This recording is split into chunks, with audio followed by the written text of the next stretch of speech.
Hello दोस्तों, मैं doctor Shivankar Kumar Gupta Sharda homeopathic health care and research centre Darbhanga से a brand of natural 100% homeopathic ideal cure. मैं आज आप लोगों को बताने जा रहा हूं बांझपन बीमारी के बारे में।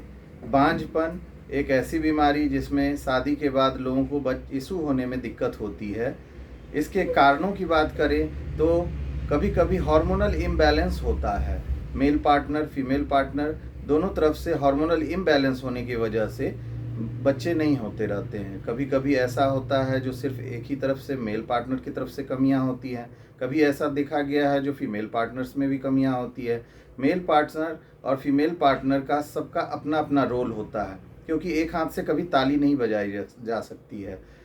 होम्योपैथिक में नेचुरल क्योर है और बांझपन के लिए एकदम सटीक प्रकृति के नियम पर आधारित चिकित्सा पद्धति है, जिस पे नेचुरल वे में आपके बॉडी के हार्मोनल इम्बैलेंस को सही कर दिया जाता है। अगर प्रकृति का यह नियम है कि अगर कोई भी मेल पार्टनर फीमेल पार्टनर के साथ में रहते हैं तो उनको बच्चा होना चाहिए। अगर नहीं हो रहा है तो कहीं ना कहीं कोई काउज होता है। उस काउज को हम लोग नेचुरल वे में खोज कर दूर कर देते हैं। जैसे किसी का फैलोपियन ट्यूब ब्लॉकेज है तो उस वजह से नहीं होता है, किसी को ओवरी में सिस्ट है। एक बहुत ही कॉमन डिजीज़ है पीसीओडी, जो कि फीमेल पार्टनर की तरफ से कॉमनली बच्चे नहीं इशू नहीं होने का सबसे बड़ा कारण होता है, पाया जाता है।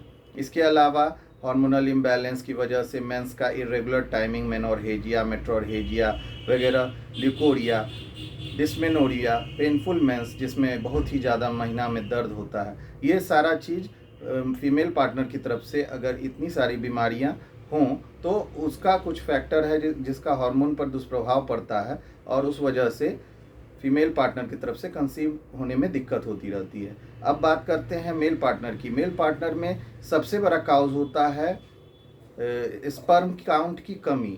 हमें देखा गया है कि बहुत सारे लोग ऐसे हैं जिनको स्पर्म काउंट कम होता है, किसी का नील भी पाया जाता है। अगर स्पर्म काउंट नील है तो उसमें एजोस्पर्मिया उसे बोलते हैं। एजोस्पर्मिया में बहुत ही कठिन होता है दवा, कोई भी खाने पर एजोस्पर्मिया में रिजल्ट जल्दी नहीं आता है, लेकिन होम्योपैथिक नेचुरल ट्रीटमेंट में आप एजोस्पर्मिया में भी देखेंगे कि रिजल्ट आ जाता है। क्यों? क्योंकि बच्चा सिर्फ एक कीड़ा से ठहरता है। मिलियन में हमारे मेल पार्टनर के कीड़े होते हैं, लेकिन एक स्वस्थ कीड़ा ही बच्चा को ठहराने के लिए काफ़ी होता है।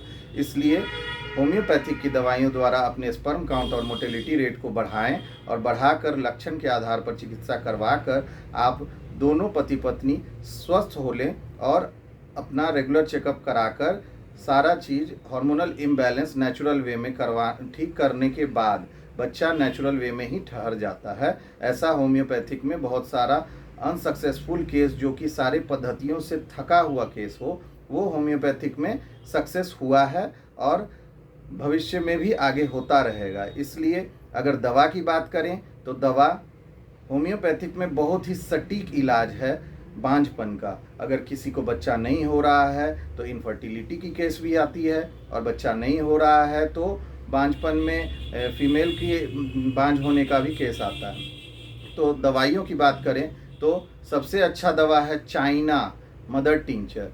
दूसरा है एसिड फॉस मदर टिंचर, जो कि मेल पार्टनर के लिए बहुत ही उपयुक्त दवा है। इसके अलावा मेल पार्टनर के लिए damiana mother tincture, agnus castus mother tincture, ये दवाइयाँ बहुत ही ज़्यादा फ़ायदेमंद होती हैं, जो कि उनके स्पर्म काउंट और मोटिलिटी रेट को बढ़ाती हैं और उनकी नपुंसकता वगैरह को भी दूर करती हैं। अगर सेक्सुअल वीकनेस है, लिंग में कमजोरी है, नाइट फॉल की समस्या है और स्पर्म काउंट मोटिलिटी रेट उस वजह से कम हो गया है, तो इसमें इन सब दवाइयों का 20 बूंद सुबह शाम आधा कप पानी के साथ सेवन करने से बहुत ही आश्चर्यजनक लाभ मिलता है। इसके अलावा अगर आप फीमेल पार्टनर की बात करें तो पीसीओडी के केस में हार्मोनल इम्बैलेंस होने की वजह से थायराइड का इम्बैलेंस हो जाता है। अगर किसी भी स्त्री को थायराइड है, साथ में पीसीओडी है और शरीर में भारीपन महसूस होता है, लगता है जैसे शरीर फूल गया है, चिकनापन लगता है, तो